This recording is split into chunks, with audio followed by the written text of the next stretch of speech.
Social media के हवाले से, काम के हवाले से, घर के हवाले से, स्कूल के हवाले से, टेक्निक स्पोर्ट्स के हवाले से टॉपिक ऑफ द टाउन। वाह, आ जाए फिर इस टेक्निक्स पे बात करेंगे, क्या कहेंगे? अच्छा फिजा, हम इस आज जो वही बात है कि प्रोड्यूसर साहब के बड़ी सख्ती से हुक्म था कि आपने सिर्फ टेक्निक्स पे बात टेक्निक्स पे बता के गए, टाइम कम है, टेक्निक पे बात करें। तो सर अली साहब, ये आपके लिए हम टेक्निक शुरू कर देते हैं। पहली बात है वो ले सांस भी आहिस्ता, जिस तरह है ना, हमें पहली चीज़ प्रेशर की ये है कि हमें सांस नहीं लेना आता। अब आप सोचो, सांस का प्रेशर से कोई ताल्लुक है? हाँ। आप जब मैं और आप या कोई आम बंदा जो ब्रीथ करता है ना, वो यहाँ से ब्रीदिंग करता है, जल्दी जल्दी जल्दी जल्दी, हमें हर चीज़ की जल्दी है, ठीक है। वो भी खूबसूरत बात की नीचे उन्होंने बैठे हुए थे हम नदीम भाई ने, वो कहने लगे कि जी आजकल हर चीज़ साशे में आ गई है। हाँ। तो हमारा सांस भी साशे में चले गए हैं। हाँ। ठीक है। सो पहली चीज़ ये है कि आप प्रेशर एक्चुअली आपके स्ट्रेस दो तरह का होता है, स्ट्रेस या प्रेशर हमसे, एक होता है डिस्ट्रेस और एक होता है यू स्ट्रेस।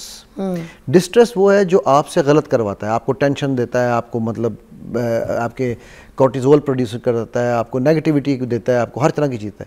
यू स्ट्रेस वो है कि अगर वो ना हो तो आपका मोबाइल बजने लग जाता है। हाँ, देख लें। अच्छा, फिर तो अगर वो यू स्ट्रेस ना हो तो फिर आप परफॉर्म नहीं कर सकते। हाई परफॉर्मर के लिए यू स्ट्रेस इज़ अ नेमत।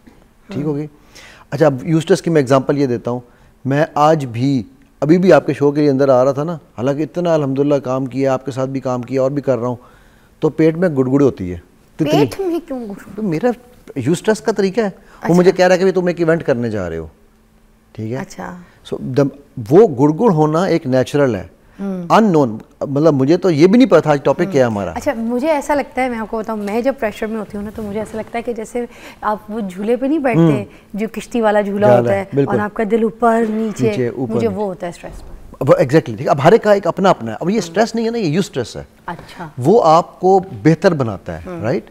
तो मुझे जो है, जब ये मुझे पेट में गुड़गुड़ होती है, मैं कोई एग्जाम देने जाऊँ, कोई ट्रेनिंग कराने जाऊँ, कोई प्रेजेंटेशन देने जाऊँ, एंट्री से पहले मुझे वो हो रहा होता है। तो मैं क्या करता हूँ, मैं आने से पहले 3 लंबे सांस, और लंबा सांस कैसे लेना है कि मेरा जो है, हर एक अपना अपना तरीका होता है। मेरा तरीका ये है कि 3 सेकेंड्स इन, फिर 5 सेकेंड्स रोकना है, 1 2 3 4 5, और फिर 3 सेकेंड्स में उसको एक्सहेल करना है। तो ये टोटल बनते हैं 11 सेकेंड। अच्छा। गुस्सा हो या प्रेशर हो, उसकी ओरिजिनल, वो कहते हैं ना शेल्फ लाइफ, वो 11 सेकेंड है। अच्छा। आपने ये 11 सेकंड गुजार लिए ना, तो उसके बाद आप सोचने के मोड में आ जाते हैं। तो पहली चीज़ कहीं पे भी किसी किस्म, मैं इवन जब ये इंटरनेशनल क्रिकेटर्स के साथ काम कर रहा हूँ, अभी मैं कुछ स्क्वॉश प्लेयर्स के साथ कर रहा हूँ, कोई टेनिस प्लेयर्स के साथ कर रहा हूँ, मैं उनको पहली चीज़ बताऊँ, पहले ब्रीदिंग सीखो। अच्छा। ठीक है। जब आपको लगे कि यार मैं ब्लॉक हो गया हूँ, मुझसे रन नहीं हो रहे हैं, और पिच पे खड़े हो, आपको पता है बैट्समैन जो है, हर एक अपना अपना स्टाइल है, ठीक है। बैट्समैन पिच पे आपने देखा होगा, एक बॉल खेलने के बाद विकेट क्रीज के ऊपर यूँ मूव करता है। हाँ। ठीक है। वो क्यों करता है? वो अपना प्रेशर रिलीज कर रहा होता है उस बॉल का। So you need to find, pressure cooker की तरह ना, यू नीड टू फाइंड कि मैंने कब वो वेट उठाऊंगा, तो मेरा किस तरह से उठाऊंगा तो मेरा वो प्रेशर रिलीज होगा। अब मेरा और ब्रीदिंग, क्या कोई उस वक्त ऑक्सीजन लेवल कम हो जाता है? जी, मैं वो बिल्कुल उधर ही आ रहा हूँ। दिमाग को कोई ऑक्सीजन बिल्कुल उधर ही आ रहा हूँ। देखो हमारा, या दिमाग कोई सिग्नल नहीं कर रहा होता बॉडी को, ये कुछ है। हाँ, मैं वही उधर, हमारा जो फ्रंटल लोब है ना, और एमिगडाला जहाँ पर है, ठीक है, इसके अंदर यही पे है जहाँ पर हमारे सारे इमोशंस, फियर्स, स्ट्रेसर्स सब यहीं पे बन रहे हैं। ठीक। इसके अंदर बालों में खुश्की हो तो आप क्या करते हैं? तेल लगाते हैं। तेल लगाते हैं। इसके अंदर जब खुश्की होगी तो क्या करेंगे? इसकी खुश्की आप देखो, यहाँ पे अगर खुदा ना खास्ता किसी को चोट लग जाए, या उसको यहाँ पे हम दुबा दें, जब खून निकालते हैं ना या ब्लड लेते हैं, तो यहाँ दुबा देते हैं कि ज़्यादा देर दबी रहे तो नीचे की वेन्स जो है वो नीली हो जाती हैं। हाँ। क्यों?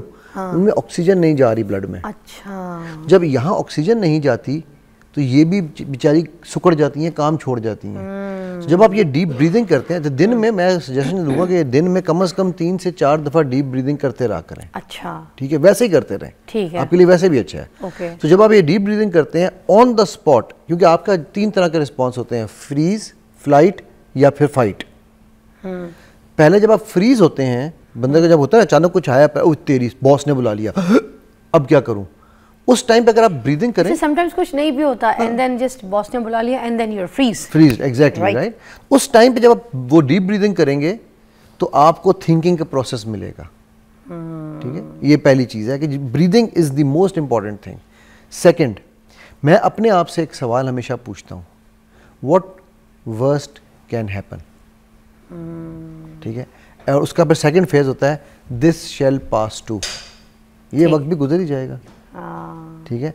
सो जब वर्स्ट कम वर्स्ट क्या होगा यार, बॉस निकाल देगा ना, कत्ल तो नहीं कर देगा। हाँ। तीसरा भी बता दें, फिर ब्रेक पे जाती हूँ। अच्छा, ये मेरा, ये मतलब सेकंड मेरा होता है। थर्ड जो है, मैं फिर उसको एनालाइज करता हूँ कि यार अगर ये बुलाया है बॉस ने तो मैंने ये अच्छाई की होगी। हम आमतौर पे क्या एनालिसिस करते हैं, नेगेटिव, क्या गलत किया होगा, गलत कर दिया, हुआ क्या है, मुझसे कौन सी गलती होगी, एग्जैक्टली किसी ने कुछ कह तो नहीं दिया, यार बात क्या हुई है यार, पता तो करो, तुम पता करो, तुम्हें कुछ पता है, ये चक्कर चलता है। और मैं उसको रिवर्स करता हूँ, अरे मैं तो फीस नहीं पे कर पा रहा, ठीक है। इसके अलावा अगर आपकी माशूका आपको छोड़ के भाग गई है तो आप कहते हैं नहीं मैंने मर जाना है, ये प्रेशर।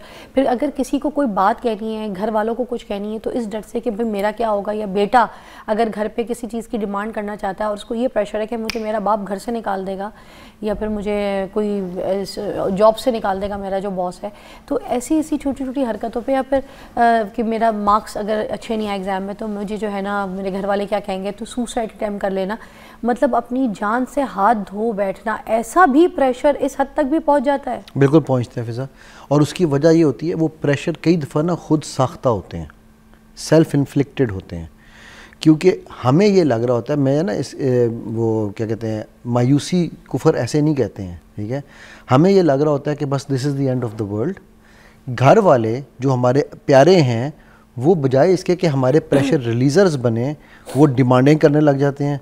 मेरे पास तो मैं जब दुबई में था तो वहाँ पर एक बंदा काम करता था, एक दिन वो दफ्तर नहीं आया, मेरा ऑफिस बॉय था, तो मैंने कहा यार क्या हुआ, तबीयत ठीक है? कहता है सर बस मैं थक गया हूँ, मैंने अपनी काम करना, मैं जा रहा हूँ पैकअप करके। मैं क्यों, क्या हुआ?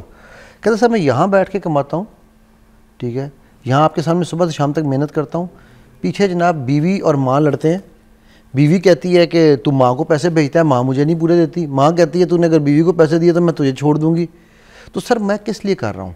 जब फिर वो दोनों खुशी नहीं होती, जितने भी आप तनख्वाह के, उसके अलावा वो गाड़ियाँ धोता था, ठीक है, लोगों की ना वहाँ पर सारी वो क्लीनिंग करता था कि एक्स्ट्रा कमाऊँ मैं। वो कहता मैं जितने भी कमा लेता हूँ, वो लोग खुश नहीं हो सकते, तो फिर या तो मैं अपनी जान ले लूँ, तो या फिर ठीक है, फिर मैं जो कहा मैं आ रहा हूँ, कुछ नहीं कमाऊँगा, घर बैठूँगा, तुम दोनों जाके कमाओ और मुझे खिलाओ। अब इसके प्रेशर को, जो टेक्निक है इसको हैंडल करने की, वो क्या हो सकती है? जिस टाइम पे बंदे के दिमाग में ये आ रहा है कि मैंने मर जाना, मैंने सुसाइड करनी है, मुझे नहीं जीना, उस टाइम पे क्या कर सकता है? अच्छा, जब ये मेरी बैंकरप्सियाँ, आपको पता है 4 बैंकरप्सियाँ हैं मेरी, और अल्हम्दुलिल्लाह सबसे बड़ी जो बैंकरप्सी है वो $8 मिलियन की है, ठीक है। जब मेरे साथ अल्हम्दुलिल्लाह कह दिया, हाँ अल्हम्दुलिल्लाह, उसी पे तो अल्हम्दुलिल्लाह है। उससे क्या फ़ायदा अल्हम्दुलिल्लाह कहने से? ओ बेहतरीन फिजा, बहुत अच्छा पॉइंट पूछा। देखो एक बात सुनो, हाँ देखिए इसी तरह सीखता है बंदा। नहीं बिल्कुल बिल्कुल बिल्कुल कि आप अपने नुकसान पे अल्हम्दुलिल्लाह कहते हैं, तो क्योंकि अल्हम्दुलिल्लाह का मतलब है कि मेरे रब जो है ना, सिर्फ उनकी तारीफ़ नहीं है, उनका शुक्र भी है, ठीक है। और शुक्र किस बात का है कि इससे भी बुरा हो सकता था मेरे साथ। अच्छा, हम तो मोस्टली नाउजुबिल्लाह कह रहे होते थे, नाउजुबिल्लाह नहीं, हमने शुक्र अल्हम्दुलिल्लाह कह देखो ना, क्योंकि इससे बुरा हो सकता था ना। खुदा ना खास्ता मुझे मेरे वकील ने मुझे वहाँ कहता है अली तू सोच के, अल्लाह ना करे तेरे किसी बच्चे को कोई टर्मिनल इलनेस हो जाती है, अल्लाह ना करे, हाँ। ठीक है, तो तू कितने 8 मिलियन की अपनी जान भी दे देता। क्या बात कही है, हाँ। तो यार आप सोचो कि अल्लाह ने, और फिर अल्लाह ताला ये भी कह रहे हैं कुरान में कि मैं अपने बंदे पे उसके वजन से ज़्यादा बोझ नहीं डालता, नहीं डाल सकता, बेशक, हाँ। तो जब वो वजन उसने जितना मुझ पर डाला है, और इसकी तीसरी चीज़, जो चीज़ मुझे अल्लाह से दूर लेके जा रही थी, अल्लाह ने मुझसे दूर कर दिया। क्या बात है, कितनी अच्छी बात सीखी आपसे। उस दिन अगर मेरा वो नुकसान ना होता फिजा, तो उस रात मैंने पहली दफ़ा ज़िंदगी में, ये मैं बहुत ही कम बताता हूँ लेकिन मैं चलो बता रहा हूँ, मैंने पहली दफ़ा ज़िंदगी में दोस्तों के प्रेशर में आके, ठीक है, नाइट क्लब के लिए बुकिंग की थी कि यार हम नाइट क्लब चलेंगे, पहली दफ़ा देखेंगे नाइट क्लब क्या होता है। और वहाँ खड़े हुए पार्किंग में भी गाड़ी पार्क की थी, तो मुझे कॉल आती है कि वो जिस बंदे को तूने पैसे दिए हुए थे ना, वो एक डेवलपर के साथ पेमेंट, बिल्डिंग में 6 फ्लोर खरीदे थे, वो भाई साहब भाग चुके हैं, प्रोजेक्ट ख़त्म हो गया।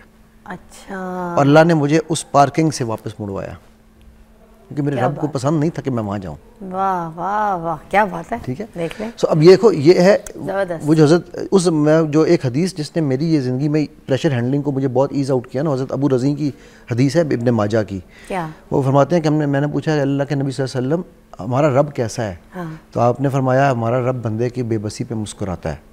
तो अबू रज़ी कहने लगे यार रसूलुल्लाह सल्लल्लाहु अलैहि वसल्लम वो मुस्कुराता क्यों है? उन्होंने कहा वो मुस्कुराता इसलिए है कि बंदा चल रहा होता है, एक मुकाम पे आके वो खड़ा हो जाता है कि मेरी बस दुनिया ख़त्म, तो रब मुस्कुराता है कि वो एक सजदा जिसे तू गरां समझता है 1000 सजदे से देता है आदमी को निजात, कि तू अगला कदम उठाता तो सही, मैंने यहाँ तेरे लिए सब कुछ रखा हुआ है। सुभान अल्लाह। ठीक है, क्या तू कर रहा है, ठीक है, मुस्कुराता है। इन्ना माल उसरी युसरा, मुश्किल के साथ आसानी है, उसके बाद नहीं है।